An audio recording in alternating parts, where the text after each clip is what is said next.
Hi there, this is Colin McGarry with Walking D-Day. Now today we're into Gold Beach and its strong points. There were about 27, I say about 27, because we went from 32 to 58. Some were never finished or were abandoned, and some had accessory strong points. So there are about 27. Now we've done WN33A, which was on Juno Beach. And now we're at WN32, which is in Gold Sector. Because the Germans didn't think to number their strong points in accordance with the Allied beaches. WN32 was also called Mare Fontaine Battery. There were 400mm Czech guns here. They were built in bow form, which means building the shape of concrete blocks and filling in with concrete, just like they were doing at Mont Fleury. So there's one casemate here, and there's three over there, now in private property. This is where the gun fired through. The beaches are over that way, at the range of 9 kilometres. The curved rails were the train stops, so the gun wouldn't move back when fired. The wheels of the field gun would be in these circles. Now the bigger map showed trenches and machine gun positions, but just the 4 casemates still remain.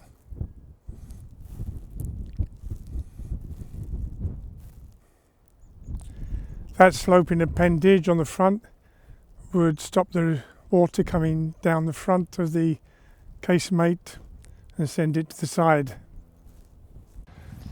There were ducts in the ceiling which would take out the fumes. The gunners didn't have a view of the beach defences. They would have needed an observer, which might have been in the church at Vers-sur-Mer. There was a gap in the hedge, so I've actually come in to the private part. Somebody apparently lives in a caravan on the site. Despite being bombed in the morning on D-Day and then heavily bombarded by the British cruiser HMS Belfast, the battery was still active on D-Day. The Belfast fired 250 shells at the battery. The battery fired 100 shells. Now this is a fire plan of the area with WN35 in the middle. The plan shows the red named circles Altona, Oedlinburg and Oppelin. These were the battery targets for saturation fire on a beach landing. The blue circles are other saturation targets, and the blue and red dots are point targets, crossroads, areas where bunching up of attacking forces, etc. This fire plan was actually used on D-Day.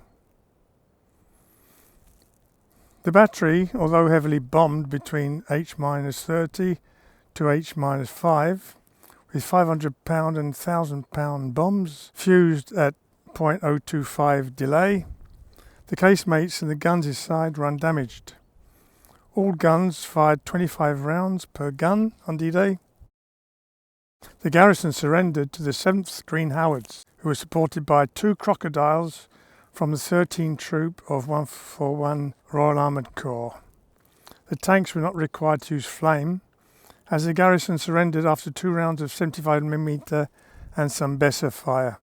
Now you can support the channel greatly by tapping on like or subscribing, which helps the algorithm. But as YouTube changes its algorithm and tends to not inform people of videos, you can also join my mailing list, so you'll be informed of new videos. And you can also buy me a coffee with PayPal me, link in the description. The WN33 had an 88mm gun in a R669 casemate, plus 2 50mm guns in ring stands and 5 machine guns. The 88mm casemate had the sidewall to protect from guns from fire from ships. It wasn't designed for an 88mm, so it had to be modified. In the house that was behind the casemate was a wooden lookout platform. The casemate is now used as a yacht club store in the summer. In a crab flail tank, Captain Roger Bell, leading No. 6 breaching team, suffered a burnt-out starter motor, so he had to be towed off the LCT by an Avray and was late onto the beach. He saw an Avray hit by the troublesome 88mm at La Rivière, so he moved to a position where he could engage it and destroyed the gun. Bell then began flailing a lane across the beach, but got bogged down as he crossed the lateral road. Field of fire from this gun was along the beach. Now it's strange, there's a story very similar to this about the last strong point on Juno Beach. Well, that involves the flail tank and it's the gunner telling the story. So were there two casemates knocked out by flail tanks, or have they mixed up from one story? That's the beauty of D-Day. Now this is another vestige of the German defences. It was the 50mm casemate position. There was the entrance. The ground, the lower bit, is the original. They've built a lifeguard tower into it. This one had a roof over the top, just like the one at Saint-Aubin. They've taken it off to build the lifeguard tower. Further down there was another one that had no roof on it. Now between this ring stand and the 88mm casemate, there was a lookout post. It's disappeared. Off the coast of Gold Beach and Juno Beach, there's a wind farm being built. It's causing quite a stir. These are the bases they've put in place already, but the work's been held up because they found the seabed is a lot harder than they expected, as they're needing to change the drill bit or something like that. But it's going to be done. Just off the beach at Ver is this house used by Admiral Ramsay. He was commanded all the Allied navies. He lived there from the 6th, or resided there.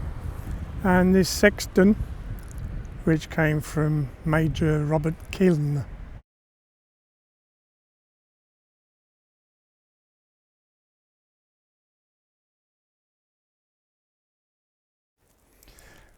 WN34 was just by this lighthouse at Ver-sur-Mer. It consisted of a 75mm gun, a 50mm gun, and no doubt some machine guns. Now the German defenders, they were so shaken by the bombing, they hadn't even taken off the muzzle covers off the guns. The place was taken by the East Yorks, and 30 prisoners were taken. So I'm at WN35, which is at Les Marais, near Ver-sur-Mer. This had a 50mm gun and two flak positions were being built. And there might have been an observer position and there were some bunkers for the men. Now the 50mm gun hasn't slipped down the beach. The sea has encroached onto the dunes. That's why it's in the sea. Now I'm just crouched down here in a sheltered spot because there's a terrific wind today and you won't be able to hear anything once I get into it. This is a self-made bunker, meaning it wasn't one that was designed by Todd.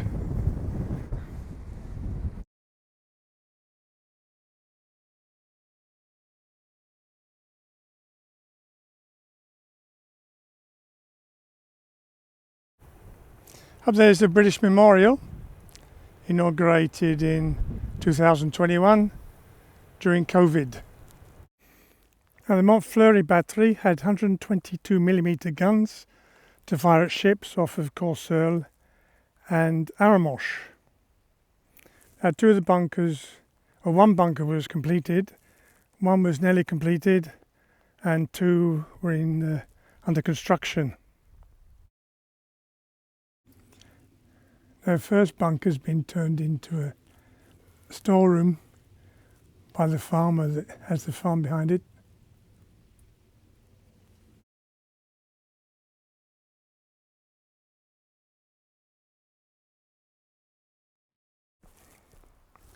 The bunker was nearly finished, had been damaged, probably by a bomb. Somebody's turned it into a house. Now, the Beaufort construction had two walls made of breeze blocks or concrete blocks, and the space in between will be filled in with concrete. Looks like the tractor's backed into this wall a few times. Now, two of the guns were in the completed or semi-completed casemates, and there were three in a hedge, which is where the track is to the British monument.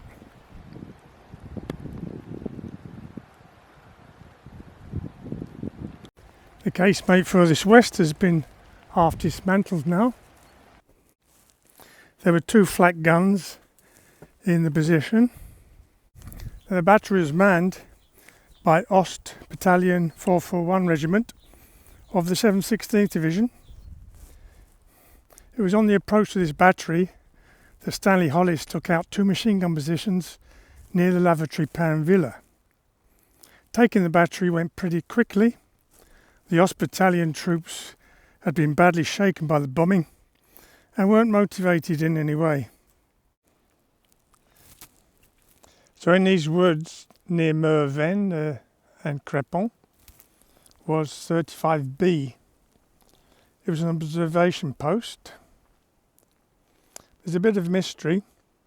There was a machine gun, two flak positions under construction, and there were several bunkers for the men.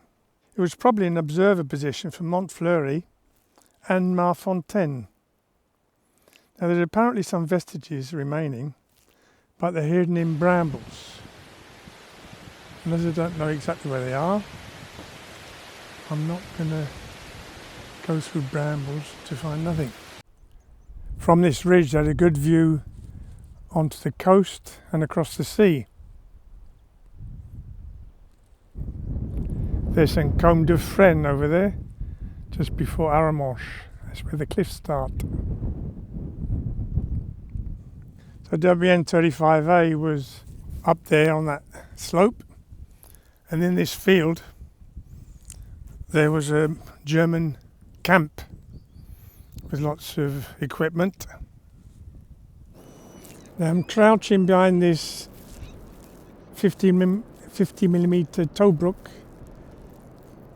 at WN36 because there's still a terrific wind. Trying to keep out the wind so the microphone's not being drowned out. Now WN36 was a small strong point to fill in the gap between WN37 at Asnelles and the Mare at WN35. It just consisted of a 50mm Tobruk and emplacement for two machine guns and a shelter for the men. It was manned by Ukrainian Ost battalions. Now the Hampshires were supposed to land opposite WN37, but like many troops they were pushed eastwards and landed here, and they took it quite rapidly with the help of some tanks. As they approached, there were self-propelled guns, sextons, firing from their landing craft to soften up the position. So it was taken pretty rapidly. Then the Hampshires had to move westwards towards WN37. and then the problem started. So there's just this tow brook which hasn't slid down the beach, just as the WN35. The sea has encroached into the dunes, so it's now on the beach, and the other constructions are just a pile of concrete blocks now. I'm sat in the car at WN37 because the wind is so strong it just makes recording sound outside impossible. Now WN37 was the strongest strong point in the landing zone of Gold Beach. There was an 88mm gun in a R677 casemate, a 15mm gun and 2 machine guns and mortars. The sanatorium for tuberculosis patients was incorporated into the strong point, made as a blockhouse. The Hampshire should have landed opposite WN37, but the current and the northwest wind sent them to WN36. After taking that out, they started moving this way, but came under fire from the 88mm gun near. So Major Howard, not the Major Howard of Pegasus Bridge, Major Howard decided to call off the attack this way and went inland to make a detour. Now they went down what is now known as Rue Southampton. Now, as usual, accounts differ. There's a plaque on the casemate here that says it was knocked out by a Sexton self-propelled gun. But in the battle zone, it says an Avray coming around the back launched a 20-kilogram mortar at it, and that forced the occupants to surrender. Anyway, by mid-afternoon, the strong point was finally taken. Today the casemate is still in place. There's a machine gun position in the car park. Just behind the casemate there was a position which was a lookout post. It's now been made into a lifeguard tower. And further behind that is a tow brook from a machine gun, and it has an anchor embedded in it, and it was probably to anchor the whale roads, the cables that kept them steady, the cables that the Americans didn't put in place at Mulberry A. Now, in the buildings where the children stayed for the sanatorium, there were 2 air raid shelters made by the French before the occupation. They were incorporated into the strong point, and you can see the remains of 2 now. WN38 is a place called La Guerre, which means the war, part of Asnelles. Don't know why it's called La Guerre. If anybody does know, can you tell me in the comments? WN38 was a small strong point, just a 50mm gun in a ring stand with roof. There was a niche at the exterior of the Tobruk for the 50mm gun with a concrete door. And there's a slot in the protection wall to place the barrel of the gun for extra protection while it wasn't being used. A machine gun in a Tobruk and a 50mm mortar in a mortar ring stand plus a shelter. WN39 was well placed to give flanking fire onto Gold Beach from the cliff slopes. There was a R677 casemate and an R612 casemate. They held 75mm guns. There were 2 flak stands and 3 machine guns. The German soldiers had 4 troop shelters. Now, these shelters are made in the same way as those at WN62, with a corrugated iron roof. This was the escape hatch.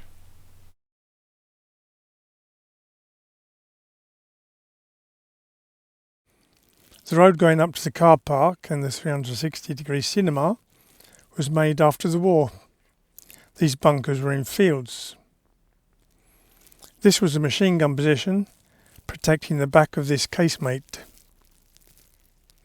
The LST roadway of Mulberry B came into this part of the beach, thousands of trucks would have come up those slipways.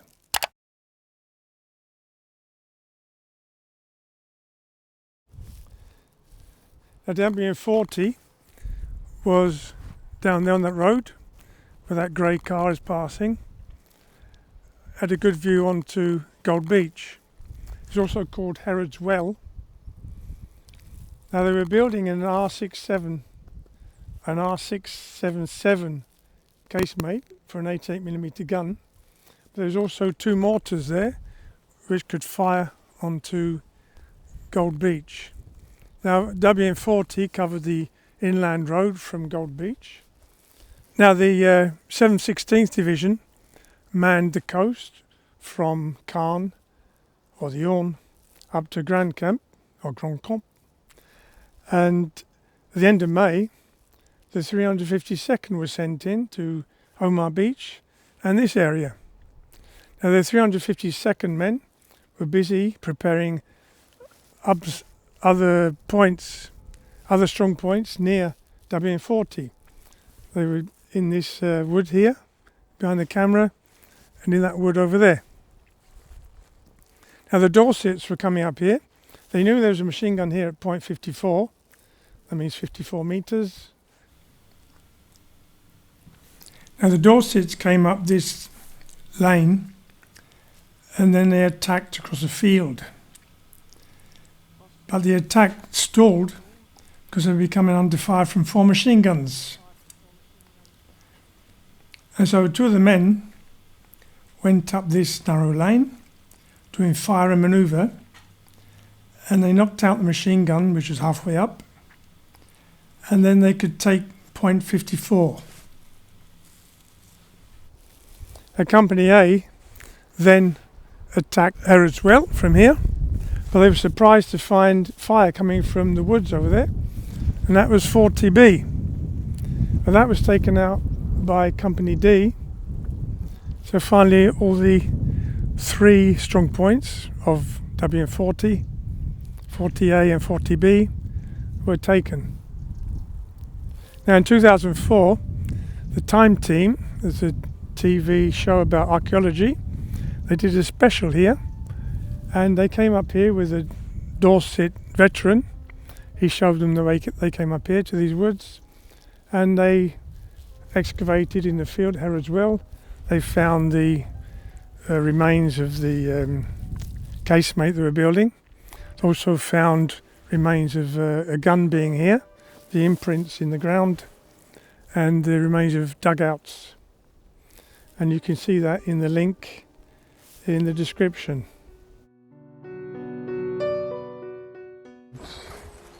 WN40A was in these woods. Don't know if those could be trenches.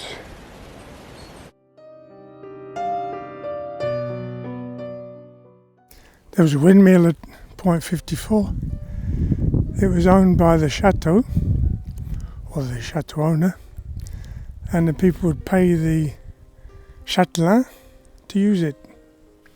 And from point 54 we can see the platform putting up the wind farm pylons. There's phoenixes and Saint-Côme-du-Frêne, and over there we can see the statue of the Virgin Mary by the car park for the 360-degree cinema. The Dorsets then went on to take WN41 at La Petite Fontaine. There's nothing left of the battery except these ammunition niches.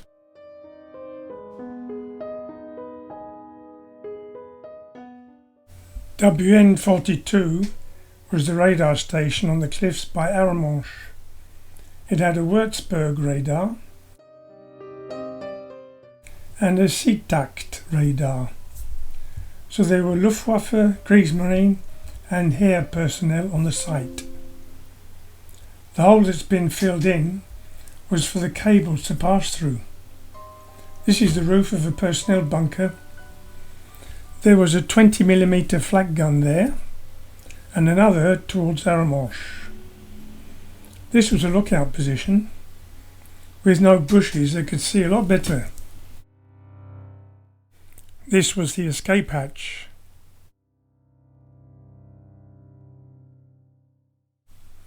The other flak gun was here. There was a 75mm field gun platform, but that has disappeared. This concrete depression was for attaching a barrage balloon. The radar station held up the Hampshires on their way to take Arromanches. This Sherman tank was on top of the H612 casemate of WN43, defending the eastern approach of Arromanches. It housed a 75mm gun. In the garden of the nearby house is a machine gun Tobruk. Arromanches was taken by the Hampshires, but by the evening they were into Arromanches. Just above Arromanches on the western side is WN44. It's this Czech Skoda gun in a casemate here.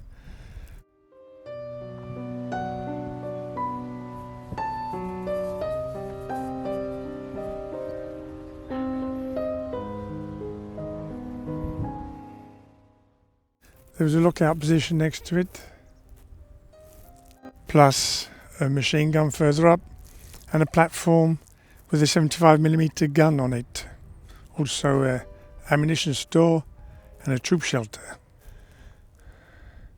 Just over there is the ammunition store and then the troop shelter further up. They had a good view across Arromanches from here.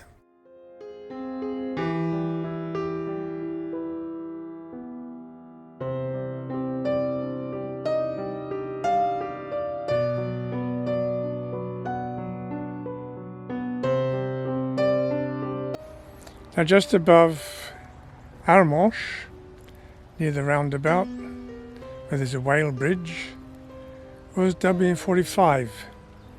That was either abandoned, never finished, or perhaps it was an ephemeral strong point where they would meet as they were pulling back from other strong points.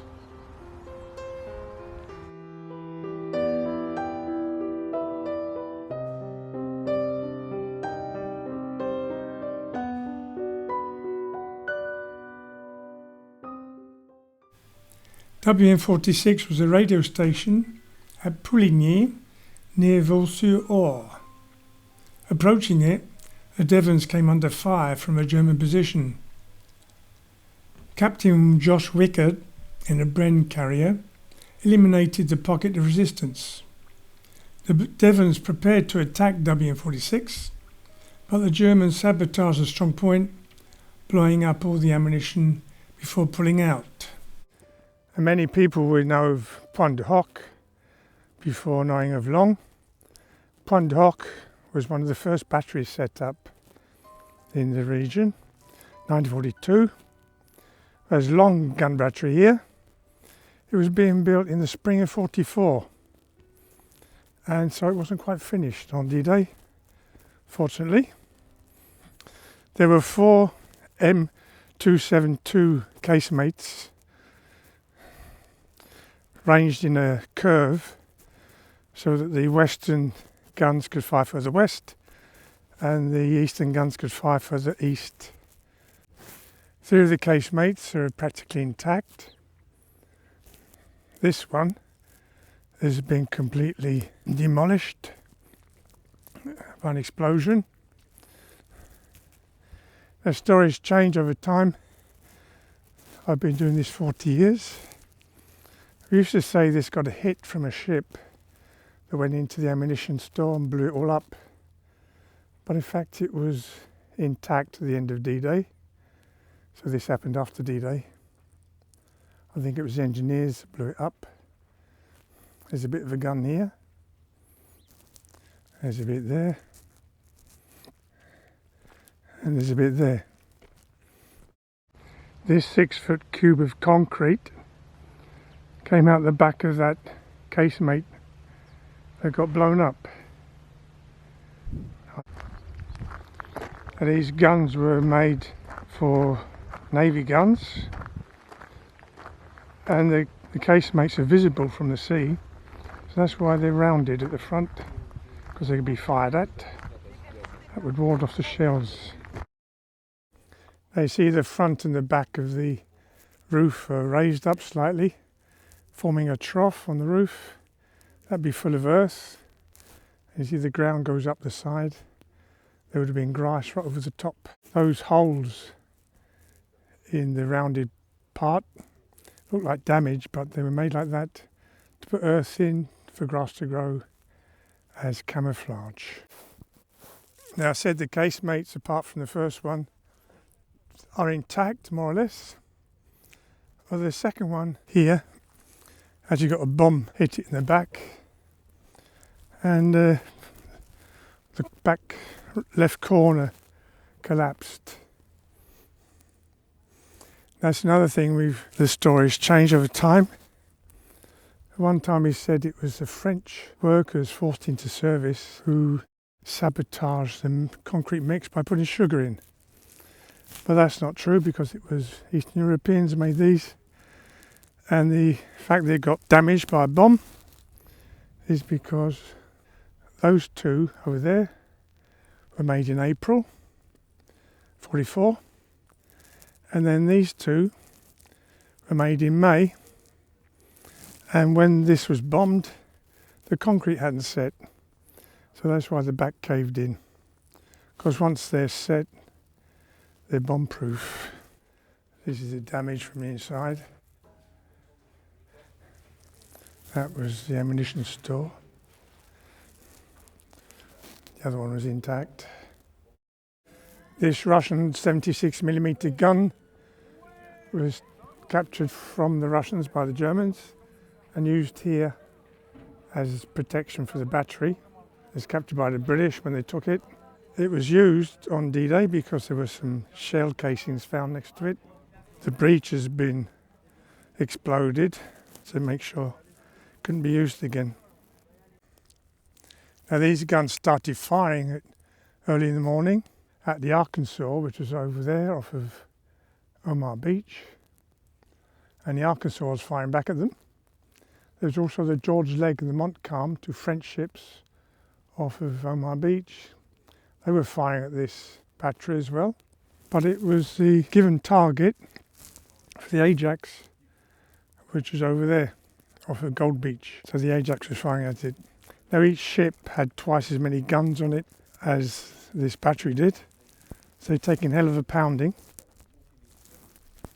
and there were direct hits onto the guns. This one, the second one, this one got a direct hit right through the front.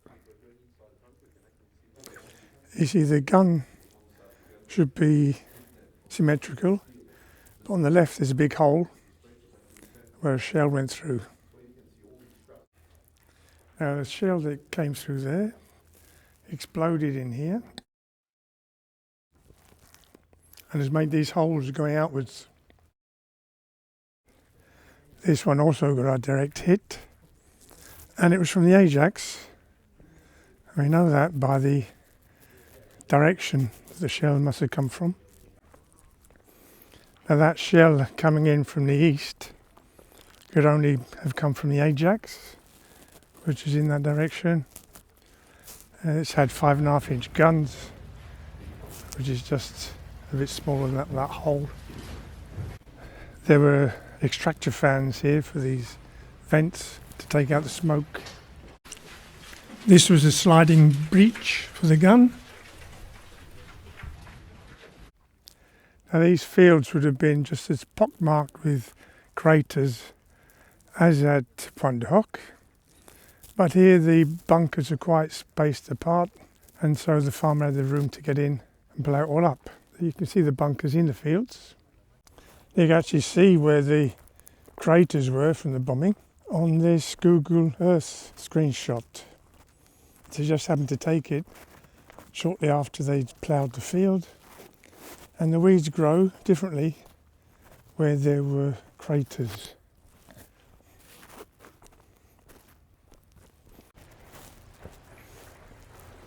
This was an ammunition store with 2 rooms. is halfway between the bunkers and the cliff top.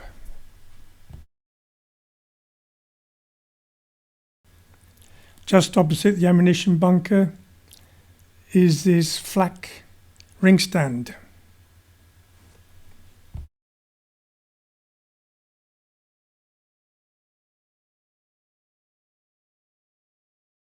Would have been trenches coming down from the casemates along here, and then to another mortar toe brook over there, and then along to the fire control position. The other side of the path is another flak ring stand.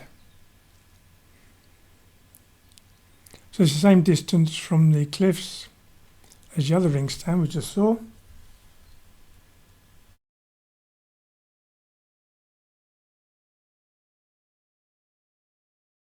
Now, when this was discovered, perhaps 20 years ago, it was reported as being a searchlight support, but some sources say it was another flak stand, making 3 on the battery. This was an 80mm mortar pit. From here they could lob shells down onto the beach. Now the trench would arrive there, coming from the casemates, past the flak position, and then it would go that way towards the fire control position. Fire control position is closed now because they're worried it's going to fall down the cliff.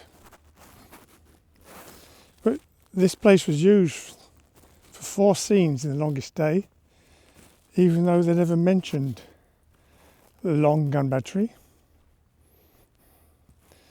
There's one of the first scenes showing Major Plascat playing with his dog in front of the fire control position. And then later on they show him Major Plascat supposedly inside it, looking out. And then later in the film, they show one of the casemates with an anti-aircraft gun on top. Now the battery fired 150 shots during D-Day, but didn't hit anything because the fire control position couldn't be used, they couldn't see out, and the rangefinder was still in its box. So the guns were just firing by side to the gunners, and they didn't hit anything. Although the Bulalo had to change anchor because they were getting close. On the 7th, the Devonshire Regiment arrived here and took it by 11 o'clock with some resistance from the Germans, but not a lot.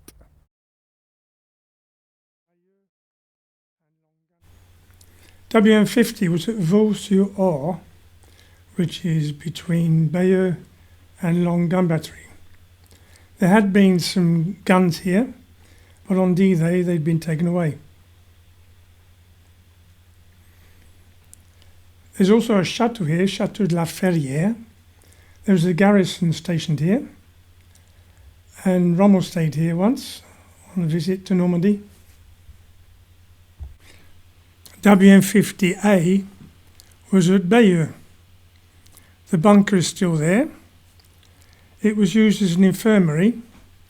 It's actually next to a clinic which is still working today. Of course, here was outside Bayeux at the time.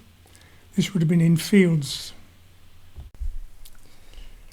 WN51 was called Longues, and it had this semaphore used by the Kriegsmarine. There were 2 machine guns protecting it. Now the Kriegsmarine personnel would carry out observation as signal missions for the artillery batteries in the area.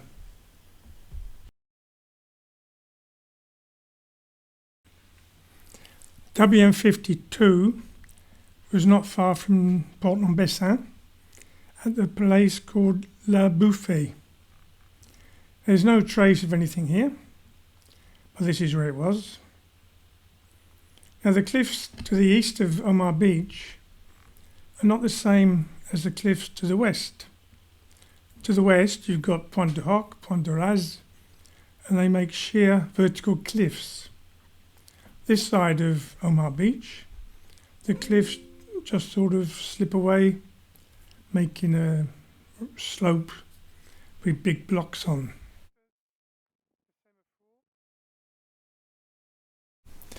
WN54 was at La Fosse-Soucy, which is near Maison.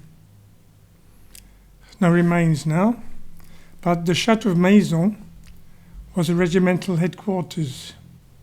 And the Germans from here attacked the commandos on the bivouac hill just south of Bessin. WN55, 56, 57 and 58 made up the defences around Bessin.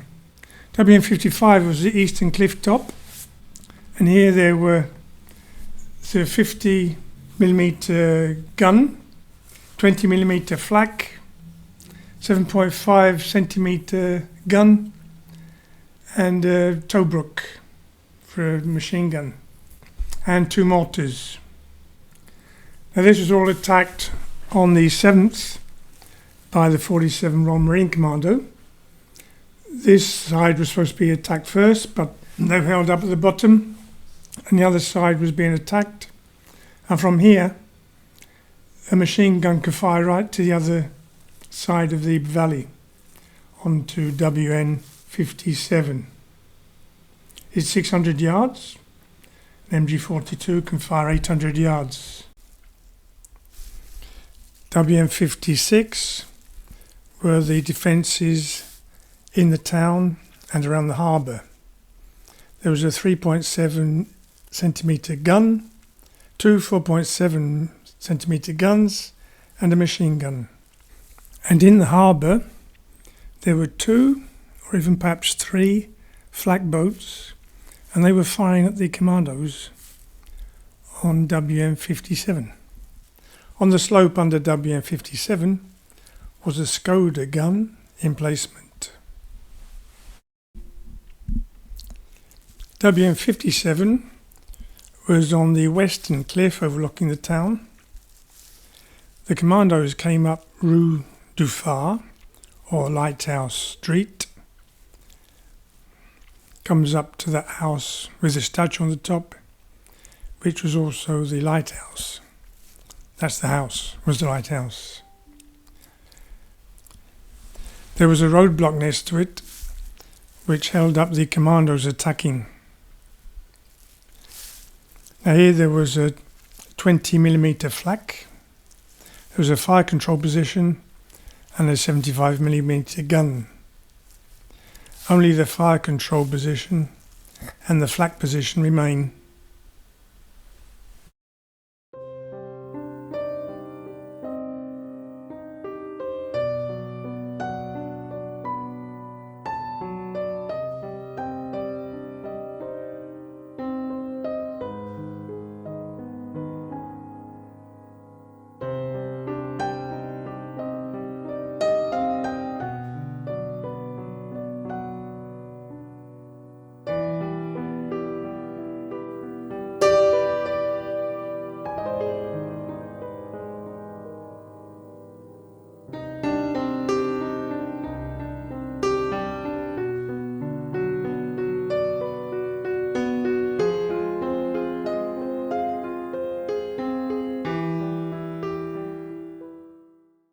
Port and Bessin was used in the longest day to represent the scene where the French commandos attacked a bunker on Sword Beach. Now the bunker was called the Casino, but the casino had been demolished by the Germans. So for the film they built a fake casino at Port and Bessin, and the commandos were running along the road in front of where the restaurants are now to attack the casino. And then at the end, some nuns come down that road from those houses up there. Now when they're running along by the quayside, you can see it says the Bazaar of Ouistreham on the building. Well, they repainted that. It says Port and Bessin. You can still see that it says Ouistreham and Port en Bessin. A WN58 protected the southern approach to Port en Bessin. There were bunkers on what is now the golf course. The only remaining bunker is completely grown over now. Now this golf course is actually called the Omaha Beach Golf Course, even though it's at Port en Bessin. Each hole has the name of somebody connected with D-Day.